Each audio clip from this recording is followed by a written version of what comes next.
เดี๋ยวไปถ่ายอันมาเจลวดแล้วมาให้ลูกอันลูกข้างหน้าไปตัวไปดาว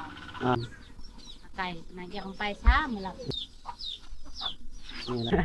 บ่เอาหลายคนไปดิทุกคนตอนนี้เนาะพอดีเบามวยก็ฮอดในเฮือนของสาวอ่อนเนาะทุกคนคือว่ามี FC ผู้นึงเนาะว่าให้ขอไปถ่ายนางอ่อนว่าสาวอ่อนนี่งามอีหลีเนาะก็คิดว่าสาวอ่อนบ่อยู่เฮือนเด้อก็เลยบ่ได้ไปถ่ายเนาะแต่ว่าก็เลยค่อยไปพอเราเนาะอยู่เฮือนเนาะเรากำลังไปเล่นอยู่ตอนนี้โอเคเราจะไปหาเอาเลยเด้อ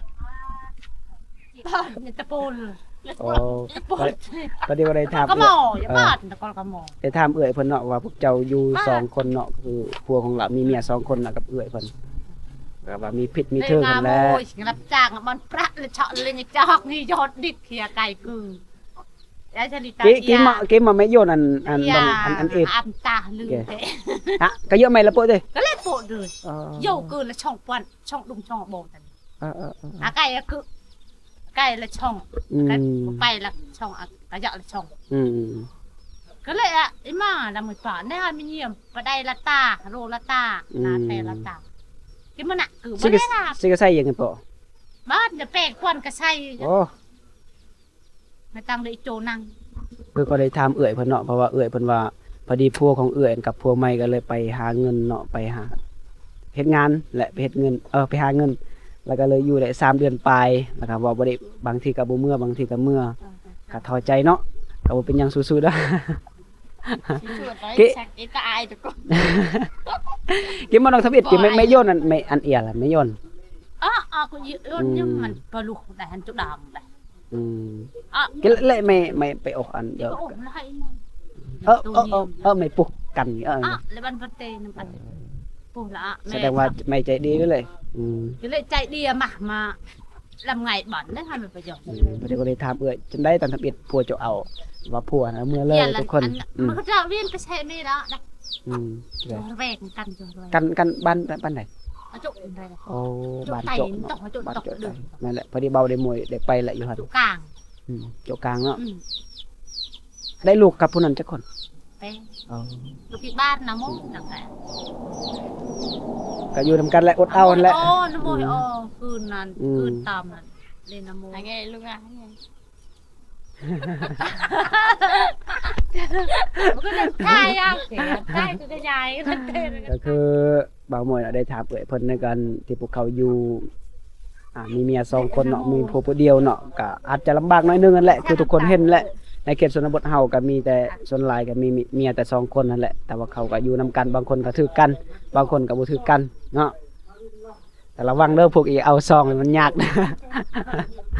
ก็ได้เลยยาก100% ยาก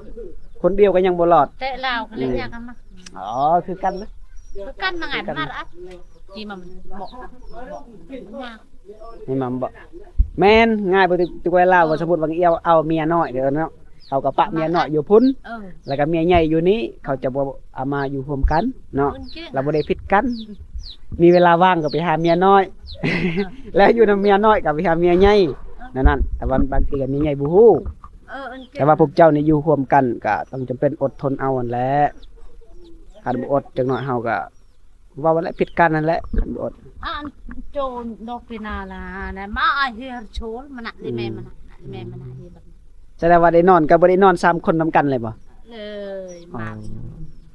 คือว่าบ่ได้นอนนำกันเด้อทุกคนสมมุติว่าบ่นอนของเจ้าเบื้องนึงเนาะแล้วก็ของผู้นึงเบื้องนึงเนาะน้ำมันไปยันน่ะตุมันน่ะเราตุมันน่ะได้เจ้าให้เจ้ากินมันได้มักได้บี้อย่าเลยได้เยี่ยมอันนั้นอันตะแม่กี่บ่บ้องบิก็ยึดกันไปตะแม่ได้ยังตะมันเป็นหลานคือกูบ่ลึกอันมันนำบ่ล่ะหลานบ่ล่ะได้ตุนี่จะได้ออนกันเจ้าสมมุติว่ามีเมีย2คนนี่เจ้าสิอยู่ได้บ่ออนอยู่บ่ได้ออนอยู่บ่ได้เด้อแน่นอนส่วนน้อยเขาสิอยู่ได้ถึงว่ามันหลายสิอยู่จองมันได้บ่ได้แล้วแม่นแหละเห็นแล้วบ่เรียงว่าโอ้จังหน่อยอันนั้นขโมยมันยันละยันปลาคืนน้ำมานะกินไหมยันแม่นู่นมาถือบ้านจักรน้อยบานกือเลือกอะได้เดียวมาวิไงเบิดมาหม้ออยู่ไหม ไก่จะได้โกดตังอะงานรออยู่เต้ย เลิศมวยเอื้อยเกิดละมาอะไรไม่เอ้ยไก่อันเนี้ยแล้วเราเยี่ยมเหรอเอื้อยเกิดเหรอมาไม่เอื้อยบ่แล้วมันอายุเยอะมั้งเหรอประมาณอายุเราประมาณ39ส่งนะ อ้าวหนังโกดแล้ว ก่อนบาร์กันแปร อ้าว มันก็หาคนเฮา แกอีใหม่มันนั่งอันไหนฮะเลยเบิ่ง โอ้พ่อกับแม่คอยกับปะกันปะกันคอยตั้งแต่น้อยพุ่นต่างคนต่างเอาไม่ นั่งอับไหมนอน อ้า นั่ง ฮะ อับไหม โยลนั่ง ไปน้ำแม่ ฮะ ไปน้ำแม่ ก็ไปแต่แม่ อ้าว ไอ้อีกับเอียลก็เยอะแต่แม่นั้นเลยได้มือพุ่นนึงปะเขาบ่แท้กันเลย ต่างคนต่างเอาไม่ ให้เลย ใจบรวยแต่เรื่องความจริง อ้าว นี่แหละพายากเอาซองเนี่ยเตาอ่อนบอกเอาแล้วเอาแล้วเอาคนเดียวพอแล้ว บ่เอาหลายคนแม่นบ่อ่อนคนเดียวพอแต่ว่าตอนนี้ยังไรใจอยู่เด้อหาเลือกอยู่ฟูรอๆกันเนาะ เลยนั่งคนรอมีปัญญาคนแบบมีใจดีก็พอ โอ้ถึกใจเว้ยไอ้สาวอ่อนคนเว้าถึกใจแท้หลอกกับยาแต่ว่าใจบ่ดีก็คือเก่าเขามักตัวเขาซื่อๆดอกเขาบ่ได้ฮักเขาแท้ เล่นหมดอันเล่นหมด มาเล่นมัดยืม หมดเลย มาเล่นยืม เล่นหมด เขาก็คบไม่ยืมก็หมด น้ำไหนเป็นหมดเวลามาหายาเด้อ จึงใหญ่ล่ะ จึงมา จึงใหญ่ยังว่าจึงหมอ จึงก็ยังต่อเด้อกันเลยแต่บันตะปง10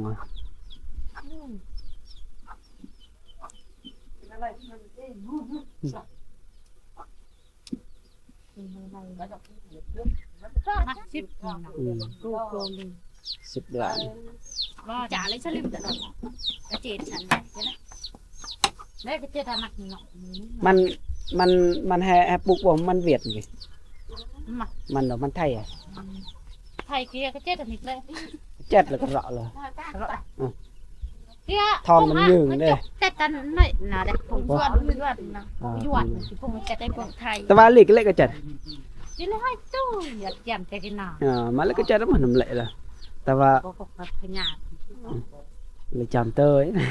ว่าได้เป็นแพทย์ เจียมเฉลี่ยเลยมันไม่ บ่แม่นเป็นแพทย์เนาะออน น่าเลยมันน่าเล็กไม่อะน่าเล็กกินตื่นมาหน่อย เอามุกงานเห็นว่า น่าเนี่ยจัง เต้ยไม่ลงเบื้องหน้าเบื้องแรง เราnháเราวันจ้าดิ จักโมงสิไปอาบน้ำออน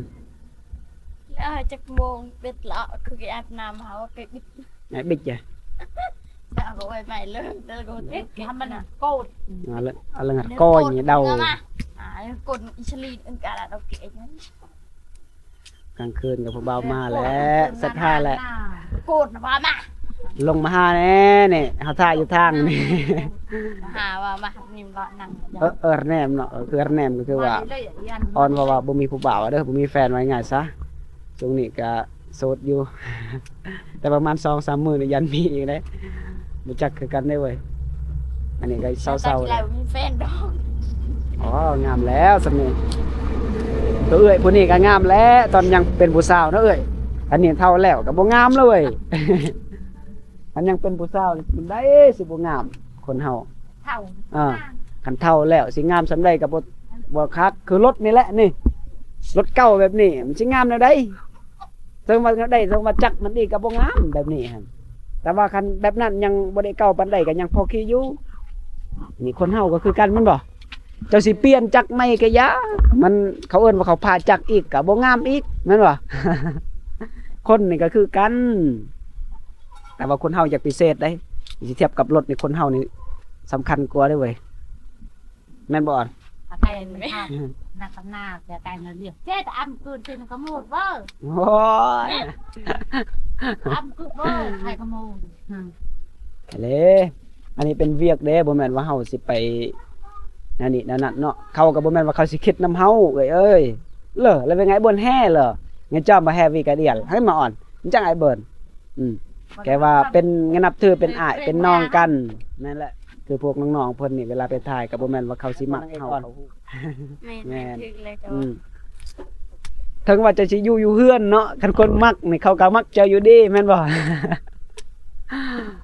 บ่จำเป็นต้องไปตัวเขาไปหยังเขาคือน้องเพิ่นกันฮักอีหลีเด้อทุกคนก็ดีใจสุดกันบอกกับเบาเมื่อยก็ขับรถก็ทอยใจแหละตอนไปบ่เห็นอ่อนซองไปซองมาไปตอนกลับแล้วก็เห็นเนาะก็เลยดีใจสุดๆที่ได้พอเพิ่นบ่ได้นางอ่อนนี่ก็ว่าสุขดีแล้วนี่ เรียกยังคนดู ขี้ข้านไปเฮ็ดเวียกนี่มาแต่เฮ็ดเวียกนี่ส่งเสื้อเปื้อนหมดนี่สิขี้ข้านแนวใดสิลำละเล็กไหมล่ะ ป้า อืม แม่น ก็ทำให้ปล่อยแล้วไปตรงก็เยอะไม่เปาะล่ะ ลูกไปจะอัน ก็จะอวยไม่ได้เรื่องนั่นแน่วิ่งตาบกมันวิ่งมันอันงอกตับมันเดือนน่ะตะก็วันน่ะรับจาก บ่รับจ้างแถวสวนกล้วย สลัดอะไรลูกกระดาษบนตัวตก อืม เปะตกหน้าบนสลัดชอบ แบบ เวน นั้น นี่ สุด นะ ท้ายนี่บางคนก็ปะกันได้มีลูกมีเมียเลยคดีแล้วเขาไปเฮ็ดเวียกอยู่ดนเพราะว่าอยู่หั่นมันบ่อึดเด้ขอยเห็นข่อยก็เคยไปตอนนั้นปี 2000 เลี้ยงคือไก่มันเดือดมันเช็ดจังไก่อันนั่งเกณฑ์ตาลาวลังจะลังขยับนู้น กินยาลูกก็จะดึงเราตัดเครื่องคนละสลัดเป็นห้องติ๊กต็อกอัน นั่นแหละเอาจานเล็กมีแตงดงเลยนะจับอะไรกิน ก็จะอันมันนั่งง่ายมันตัดเครื่องคนรำตับเดียวของพยานมุม แค่ย่องเนี่ย cái ít mà tông cái ăn cái bữa ăn ta ít mà จังตานประลับจากโกดมีล่ะ cái vô ăn cái vô tên nào ก็จะอันมันลูกปุณชีก คนชิ่งก็จะอ่าน mà nó cái gì ăn ตาขยันประดอันจนนาตัวเวนที เท นะ ระยะมันจะนอนแล้วไงนะอ๋อไปจังนะ bơi tuần lụp nó coi này coi vào đây coi pạ mía đấy coi pạ lụp vào đấy tuần này để lụp thằng học pạ đẹp nặnมันlên khi đềnมันlên là nhàng ôi bao còn sẽ ao pua nàyคิดดีๆเนาะ ก่อนสิเฮ็ดหยังนี่คิดดีๆก่อนเอาปุ๊บแล้ววันนี้ได้ลูกปั๊บนี่มันลำบากเลยเอาพวกกันว่าสิเลิกก็เลิกบ่ได้แฮงผู้หญิงนี่มันแฮงยากกว่าผู้ชายอย่าเผาเอาเด้อลูกอ่อน คิดก่อนได้สิเอาได้กันคือหยังก็คือเว้าหาเงินว่าง่ายบ่ต้องพึ่งผู้ชายซะหาเงินเองใส่เองนั่นน่ะคันพึ่งผู้ชายนี่มันยากบางครั้งผู้สาวก็ผู้ชายเนาะเขาเห็นคนงามๆแต่น้อยเขาก็สิมักคนผู้นั้นอีกหั้นนะบัดผู้หญิงเมื่อเขาฮักบ่ได้เขาก็ฮักไอ้เล่ได้ผู้หญิงเลยมันเป็นอันนั้นได้ผู้ชายจังหน่อยคือผู้นี้แหละอยากได้เมียที่2อีกแล้ววันนี้จุกแล้ว ได้เมียเดียวมันบ่พอวันนี้เห็นคนงามๆอีกก็ไปมักอีกแล้ววันนี้แม่จะไปใส่อ่อน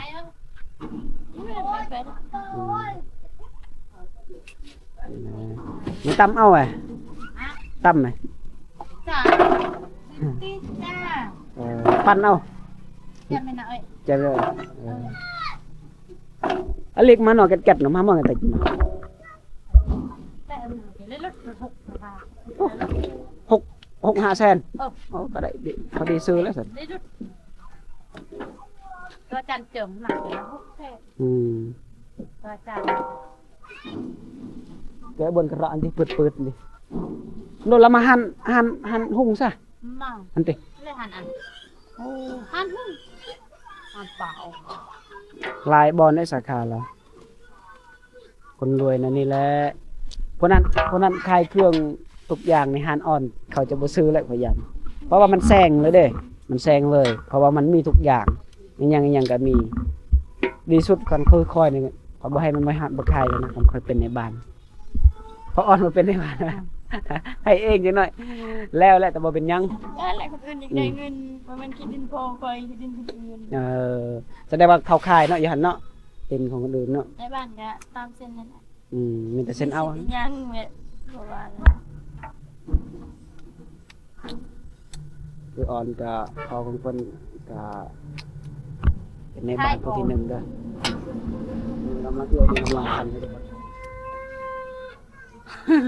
ทุกคนใช่หนาใช่มันเนี่ยเร็วเลย อันนี้ก็นางเอกออนนี่อายหนึ่งเนาะเริ่มเลยออนจักปีละออน13หรือ14ออน จัก 17 อืม เออ อันนั้นอ้วยมันแก่อายัดเลยว่า มาให้เลย เจ็ดครับนี่แหละ 700 ปี อร่อย ลอย หา ปี อยู่คือฮัดมันตะลอย เราเลี้ยงแล้ว อิสลีไป50 ไม่อิสลีอ่ะ เออ แม่อิสลีอย่าลองเอิ้นอิสลี อยากมีหน้า อยากมีหน้าเอ๊ะ เออ เจ้าไม่ เออ เจ้าไม่ก็อีมีหน้าเนาะอ่า มีหน้าเจ้าเป็นหน้าไม่อยากมีหน้าไงดอก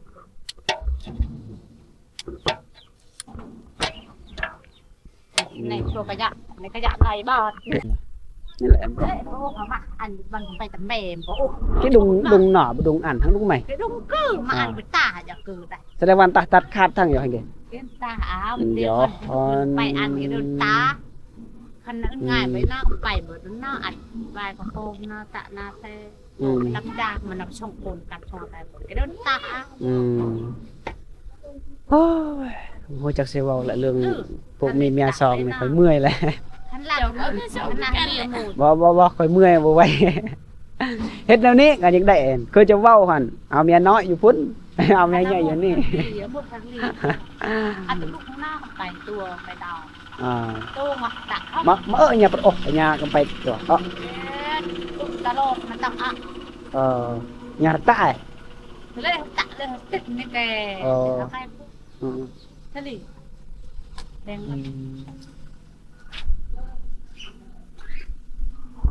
พวกนี้เมียสองยากแหละ จังเลยยากติดนิดว่าพี่ ทั้งเฮานี่มีได้สองไอ้น้องนี่เอาเมียสองบ่ได้ตีกันนะ ยืนนะพี่ตื้ออย่างไปทานอร่อยเกินทุกคนนึงอ่ะคือล้วนอร่อยเกิน แต่ทำเอ็ดนะคันว่าเมื่อเอาปุ๊บเลิกกันดีกว่าคือพ่อกับแม่คอยเอากันปุ๊บเลิกกันปั๊บรถ อร่อยเกินนานลูกนิดเนี่ยประดับปนกันไปตัวมันดังอ่ะลูกอ่ะนุ่งจะเห็นนะนุ่งงานนะบ้านไก่ดานงะหมดกับหมดน้ำตาตัวแล้วงะหมดตื้อมันงะหมดไปน้ำไปจึงปังเปิลโอนะมึง คือเอื้อยเพิ่นว่าเนาะก็คือเอื้อยเพิ่นว่าเมื่อเอาเมียผู้ที่สอง ทั้งลูก ปุ๊บ ลาว คือเอื้อย มันก็มองหน้า ผัวบ่ได้ฮักเด้อทุกคนมันก็ฮักเมียใหม่หั่นแหละพอใจเด้จนเจ้าอยู่แต่บ่เป็นหยังลูกเจ้าได้สร้างครอบครัวแล้วอยู่น้ำลูกซะ นั่งมาลังบ่คันงานด้วยบ่นายยาช้าไก่นายยังไปช้ามาลัง เลย โอเลยรวยเล่นน้ำมูดคือแมนตะนามแต่ตาแปดตะอันอัตตุนอัตลังนั่งในบ้านน้ำมันตะคุณว่าเปลือเรียวนั่งบ้านน้ำมันตะ nó có bộ một cái tự tay cái vợ mày đằng đó nữa đấy bọnค่อยไปถ่ายมื้อนั้นบ่แม่นพวกเราก็อยู่นี่ตอนเข้าไปแม่นน่ะ น้ำงอยเปลือเรียวนั่นจูงอยเปลือเรียวงอยเปลือเรียวโยงใจก็เลยมันหาบยา พวกของเอ้ยก็ว่ามีแต่กินเหล้าอย่างเดียวพวกเราเนาะแล้วก็เอาเมียซองอีกบ่ได้เฮ็ดหยังเนาะตามเอ้ยเพิ่นเล่าเด้อทุกคน ตามมาเลยคืออันนั้นเดียวนึงกำไปอันนั้นไปอันน้ำมูดเรียบลันโตเรียบโยดันโตชั่วไปอาจิ ก็หาปูหาปลาก็บ่ได้ให้เอื้อยแล้วเด้อให้แต่เมียใหม่ เล่นอาหารเดียวควรเล่นอาหารบึ้นละบนเล่นอาหารมาทำไมบึ้นมาแม่ cái bánh cầm bay ăn cái bánh จะเล่นเป็นอันเนี่ยคือเลยลีออนเอ้ย Leon เอ็มไว้ยี thôi เอ็มไว้ดิ ông mam ông mam ông mam ănเนี่ย ô coi tục chayเลยกันว่าสำอ่อนนะว้ายเรากันสิฮักไอ้ลีแล้วเว้ยกันยังอายุสำอ่อนยังน้อยๆนี่ ได้ก็ปลาพี่นี่อึ้งนะไก่อันกินเลยน่าอวยลาก็จะอวยอีเล่มันทำอยู่ลูกเล็บล้มจะอันมาจะใช้ไปใช้อันแบบแบ่งหนัง ประมาณเล่มหมออยู่อันประมาณ20ปลายปีป่ะ บ้านจะชาวชิปทำชิป 30เลย ทำชิปปี อิสลีไปซาวอัน กูก็บ้านะแก 50 ยังแม่นเชื่ออะไรคือ เลยตะเลย50เลย จริงเด้อแต่เป็น เอ๊ะเบอร์ไก่เลยตักมาจะชาวเบอร์ 20ปีอะแกไหม20ปลายป่ะ โอ้ติดเดี๋ยวบ้านชาวไก่กูชาวปี ไอ้เกิดละ50ปลายปีเลย cứ mà hàng kia ấy bự nó hỏi đi ก็เดี๋ยวอยู่เล่นน้อยนะแต่ก็บึ้ง ไม่ละกันแวลโดไหมทั้งใด cắn nào ấy cứ khét ra cắn nào ấy ตกใจเลยงัวนี่ก็พอแห้งเนาะ không mày nữa มันไปนอนอยู่นี่เลยทุกคน lộn nản này đó không mày nữa ลึงเนี่ยในหุ่นตากี่ชลิ tầm phát vào lưng จะมาไปบ่ทำดอกทำจนดอกทำเตินติ thế đỏ สบายนะบ่ได้ไป nàng lại biết đỏ บ่ได้ไปอาบน้ำเซ thì nó đỏ thế đấy อืมโอ้ยงัวนี่ไปตันอ่อนเลยเนาะบ่ให้ก้อยไทยอ่อนบ่งัวนี่ไปนอนอยู่นี่เนาะ lịch làm ăn ก็อยากซื้อเด้งัวนี่คักตัว lịch làm ăn tao mặc ơn nào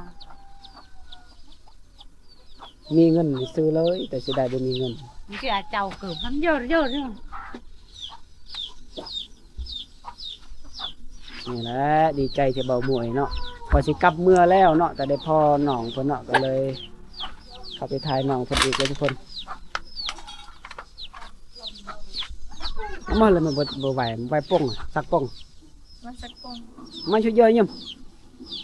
เราตัดดีกระลึกเขาไม่อยากเปล่า โอ้เจ้าเสียผู้เดียว ยังไงอีกคือ เออมีคนสิไปเสียเนี่ยนำได้บ่เด้อ ไม่เลยเสีย พี่วีคันวิ่งไงโปะอ่ะนี่แต่ ตี มันก็สิบอกเด้อเพราะว่าค่อยถามนางอ่อนเพิ่นว่าช่วงนี้เนาะเพิ่นกำลังเพิ่นกับแม่มันเนาะเพราะว่าบ่มันก็ได้เอิ้น สั่ง เพิ่นเนาะ เฉลี่ยเฉลี่ยสั่งคือ ว่าเสียหญ้า2คนเนาะหญ้ายังบ่ทันแล้วตั้งแต่บ่มวยไปสุดนั้นก็ยังบ่ทันแล้วทุกคน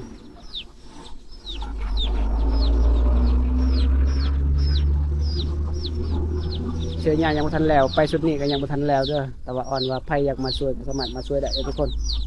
ก็บ่มักไปนี่เลย ở đây hôn liền cái rộn nát มันไปนอนอยู่นี่เลยได้งัวตัวนี้เลยก็ยอมเลยนี่เลย เจ็ดเฉลี่ยแม่จะมาหนาลาปงหรือโบ ok โอ้มันยังมี แต่ก็เจ็บจะกือได้ทำไมมาอยู่ เจ็บแล้วงัวอยู่ที่รับ แล้วก็ยังไม่เราจะนาเดินช้าแล้วเกลือ ประมาณจักมือเยอะแต่ไว หา หามือ ถ้าว่าคนก็ไว้วันมือกันเลย โอ้โหประมาณ10 มือแล้วคือสิลายแล้วส่วนมันพวกเจ้าครับ ก็ไม่ได้ร้ายแต่งามไล่ สิลายบ่ได้งาม บริงาน สำได้ทั้งบ่สำนักส่วนมองเขาอยู่นี่ เมื่อเราไทยโทรศัพท์นะ บ่เห็นน่ะลงเลยเนาะ ลงกับไอคนจะซื้อมีแต่คนน่ะเฮ็ดกับว่าดุมีแต่คนน่ะไปไทยซื้อไอคนจะลงได้ โอ้สิไปทายอยู่หั่นละบ่ไปเสียหญ้าสิพาอ้ายคนหนึงมาอยู่นี่อ้ายคนนั้นเสียหญ้า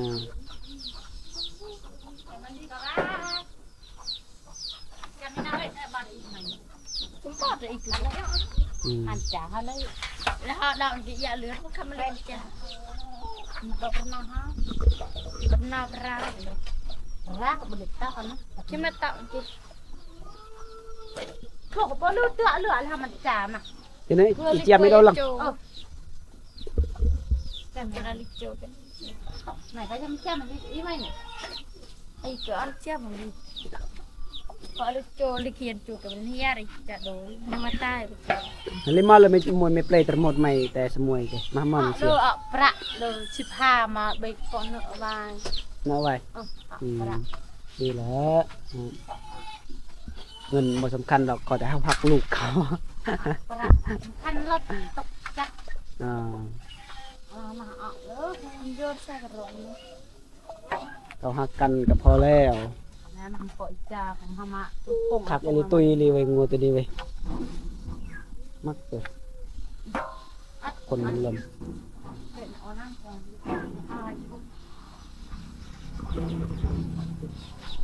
โอ้สดดีแล้วนะตอนนี้ดีใจนำและสดนำนี่สบายแล้วไปถ่ายมีแฟนตอนนี้แฟนบ่อ่อนสิหายแต่ว่ายังโสด หายเสร็จข่อยเลิกแล้ว คนบ้านได้ คนปีก็ได้เลิกแล้วชีคบยังสมเป็นหาแล้ว คนบ้านได้แฟนจ้ะ บ้านก็โอ้ยแหละดูบ้านเขาบอกแล้วบ้านเลิกแล้วมันเสร็จไปแล้ว อ๋อนี่เดี๋ยวปากมันต้นไอ้เจองัวนี่ก็บ่ยอมนี่นะทุกคนนี่ก็มันไปเฝ้าอ่อนเลย หมูอ่อนบ่นี่เนาะ มันบ่ยอมนี่เฮ้ยดีพี่งามเลยคนราคางวดนี่ก็10 ล้านเนาะเงินบาทก็น่าจะประมาณ10,000บ่10,000ปลายนี่แหละ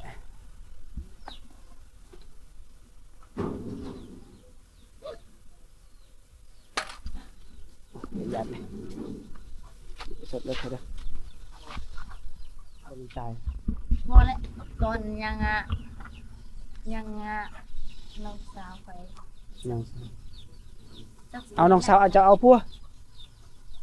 เอ้ยเจ้าเต้นี่มันน้องสาว สาวน้อยๆนะเอาโทรศัพท์จักปีหลายปีเล่นจนบ่ได้ทางมันบ่แพงเท่า คือน้องเพิ่นว่าโทรศัพท์ก็ตายหมดแล้วทุกคนเล่นบ่ได้แล้วตอนนี้เด้อบ่ได้อยากซื้อให้ก็มาซื้อนะ เสียไปไหน ซื้อเอาให้น้องเพิ่นเด้อเพราะน้องเพิ่นว่าบ่มีโทรศัพท์เด้อทุกคนตอนนี้เนาะใจตนน้องเพิ่นอยู่เด้อเศร้าแล้วตอนนี้บ่มีโทรศัพท์มีโทรศัพท์มันแค่แน่แต่เห็นอ่อนอยู่นะบ่ได้อ่อน อันนี้ อืมแฟนก็คือสิตอบผู้สาวผู้บ่าวก็คือสิทักข่าวโอ้เป็นหยังเนาะสาวนี่บ่เห็นตอบเนาะ